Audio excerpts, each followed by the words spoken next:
Bom, trazer algumas situações aí possíveis de avaliação e suas falhas conceituais para aqueles que estão realmente iniciando, não sabem que realmente existe uma fundamentação, mas que de certa forma, quando estiverem atuando, podem incorrer em alguns erros por falta de conceitos, fundamentações e adequação realmente para o que o mercado lá do imóvel que está sendo avaliado está exigindo, tá certo?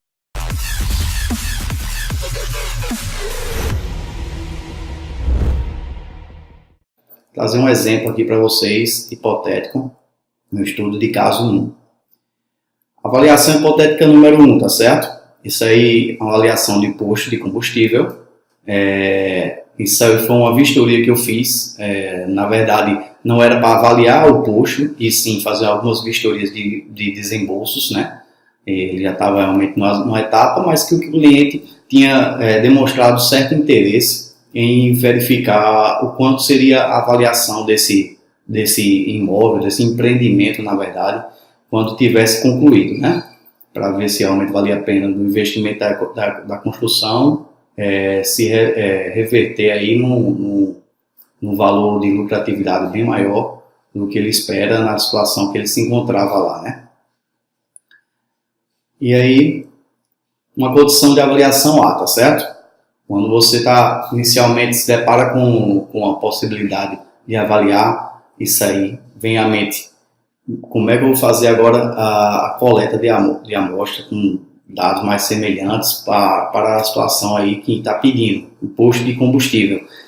Então, são as dúvidas que vão pairar na cabeça do avaliador, né, no primeiro momento. O avaliador ainda com pouca experiência.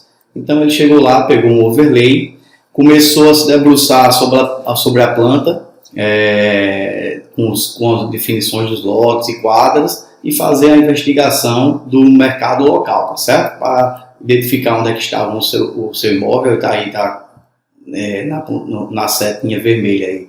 Seria o imóvel avaliando, né, o nosso posto de combustível, hipoteticamente.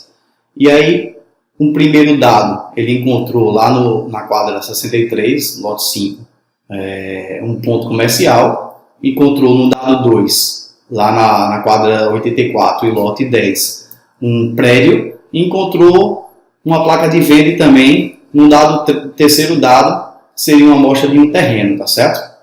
E aí ele ficou sobre essas condições, quando ele foi analisar dentro do escritório.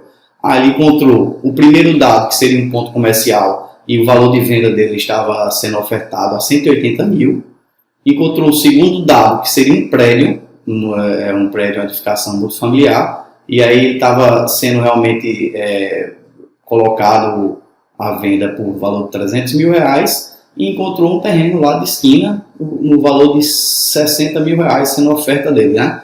Então ele disse, rapaz, eu não vou encontrar nenhum dado, não estou encontrando nenhum dado de posto, o negócio vai ser mais difícil do que eu imaginei. Como é que eu vou chegar para esse valor, oferecer esse valor para o meu cliente lá, né, com valor justo? Então ele chegou a essa constatação, baseado nesse universo, nessa amostra, aí, nesse universo de dados que ele pegou, 3 dados totalmente equivocados, ele chegaria a um valor médio de 180 reais, certo? 180 mil reais, na verdade. Então eu chegava lá para o cara, o cliente disse, encontrei 180 mil reais para o seu imóvel, para você negociar. Ele disse, não, mas espera aí, como assim 180? Quais foram os postos de combustível que você conseguiu avaliar na região aí perto? Aí ele vai ver, não, que eu peguei, não consegui posto de combustível, mas consegui um ponto comercial, um prédio, um terreno de esquina. E esses 3 valores estão dando uma média simples, de 180 mil reais. Ele disse, não, você está louco, não tem sentido nenhum fazer uma avaliação dessa forma. E aí houve muitos erros, não teve nenhum tratamento estatístico, de fundamento, de conceito, mas ele foi uma segunda tentativa, né? Não, então, o avaliador ainda com pouca experiência no mercado, ele fez uma segunda experiência. Vou voltar novamente para o mercado lá e vou tentar fazer algumas coletas. Estou vendo que realmente essa questão de estar pegando um prédio, eu não posso estar comparando um prédio com um ponto comercial, com um terreno, realmente tem muita discrepância de valores e só a média por si só está muito equivocada. Então, ele já sabe que os padrões de forma semelhantes têm que ser preservados, e agora ele vai tentar se adequar o máximo possível para a questão de posto de combustível. Novamente, como ele já sabia de conhecimento, posto de combustível e a venda não ia ter lá a amostra de mercado, né? Mas ele ficou com essa dúvida e foi novamente à região lá de inserção do imóvel, só lembrando, aí no lote 20 da quadra 85 estaria nosso posto, fez algumas coletas, ampliou um pouquinho a área local, encontrou aí do lado, de certa forma, informação que existia um outro terreno 1 aí nesse caso, no lote 9, existia um terceiro terreno, nesse caso aí, ele desprezou todas aquelas amostras que a gente tinha, né, no caso hipotético, esse é o segundo terreno na relação, e aí no lote 13, já dentro na via principal, já encontrou, certo? Ele está de esquina com a via principal, então essa amostra aqui vai ser bem representativa. Esse lote 13 também está localizado numa avenida principal. E aí encontrou um terceiro lote de terreno, que seria esse lote 30, de esquina também, ainda fazendo visada aí para a avenida principal da região, tá certo? E aí ele contou essa massa de dados aí. Ele contou que o terreno no dado 1 tinha 50 mil, um terreno hipotético no dado 2 tinha 60 mil, e o terreno de esquina no dado 3, também na avenida principal, 70 mil. Já pôde perceber realmente que existia uma discrepância aí dos valores encontrados na avenida principal, como era se esperar, os valores mais altos. E aí ele chegou um valor médio de 60 mil dentro desse novo universo. Aí chegou lá para o cliente e disse, não, realmente o valor aqui, a gente não tem como te falar, não consigo encontrar o valor de terreno ou de posto para fazer essa avaliação. E aí a média que eu tenho de terreno, só do terreno é 60 mil. Eu disse, não, mas está completamente errado, Tiago. Como é que vai valer 60 mil esse meu imóvel e toda essa benfeitoria que eu construí aí? Eu não estou vendendo meu terreno, eu estou vendendo uma estrutura completa também, tá certo? Então tem que considerar os custos que foram envolvidos dessas parcelas das benfeitorias também, né? Tem a estrutura metálica, tem a parte da administração, conveniência e por aí vai. Então, ele já chegou a essa condição, na condição de avaliação terceira, a C também, e ele disse, beleza, já entendi que eu tenho que pegar um imóvel semelhante, na medida do possível, para poder pegar para imóveis desse tipo aí, que não vai ser negociado o valor de mercado para apenas o terreno, é uma forma geral, então vou ter que considerar as benfeitorias também, e vou considerar o custo para realmente o custo para a incorporação dessas benfeitorias, né, para a construção dessas benfeitorias.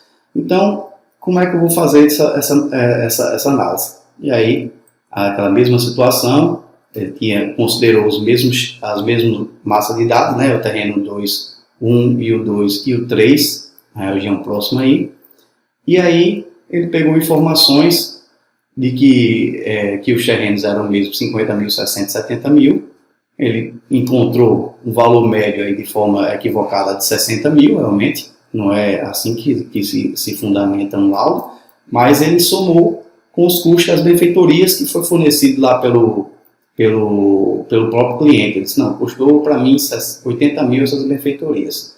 E aí ele chegou a um valor de 140 mil total. Apresentou para o cliente, mais uma vez, e o cliente disse, Tiago, eu desisto, nessa situação não dá para avaliar esse imóvel. Veja bem, beleza, vamos imaginar que a situação do valor do terreno está justa, o valor dos custos da prefeitura foi fornecido, está ok, mas por 140 mil reais, o cara que está comprando esse meu imóvel com a estrutura toda pronta, ele vai poder realmente capitalizar, ter um investimento aí dos abastecimentos, da conveniência, e nada disso vai estar sendo levado em consideração.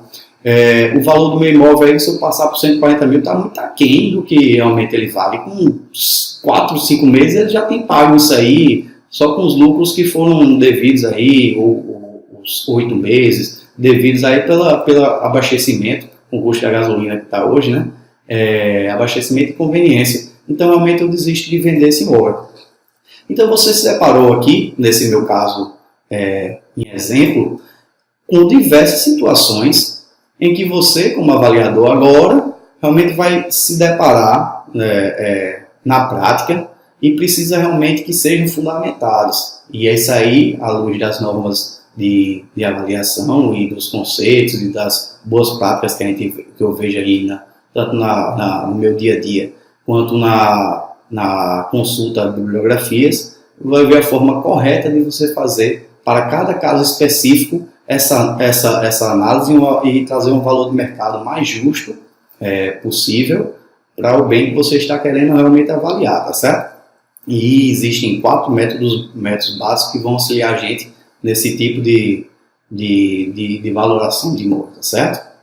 E essa ficou a condição do avaliador, realmente ainda em dúvida, porque aí não tínhamos conceitos e fundamentos que a gente vai passar para vocês nas aulas em sequência, tá certo?